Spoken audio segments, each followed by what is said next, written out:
জামাত ইসলামী ভাইদের কাছে আমি ক্ষমা চেয়ে নিতে চাই, কারণ আমি ইনাদের 95% মানুষকে মূর্খ ভাবতাম 1400 বছর আগের জ্ঞান মুখস্থ করে না বুঝে এরা পড়ে, এদের কোনো জ্ঞান নেই, এরা আর মূর্খ, একই কথা। কিন্তু দেখেন, একটু আগে জামাতের একজন নেতা বললেন যে বারবার ভূমিকম্প হচ্ছে কিন্তু সরকার কোনো ব্যবস্থা গ্রহণ করছে না।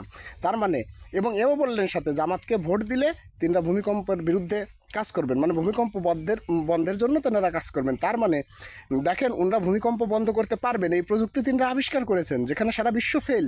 মানে দেখেন, উত্তপ্ত তরল লাভার উপর বিভিন্ন প্লেট থাকে, সেই প্লেটের উপরে Bangladesh, Sri Lanka, New Zealand, Australia, Uganda, যাই বলেন না কেন, এই দেশগুলো থাকে।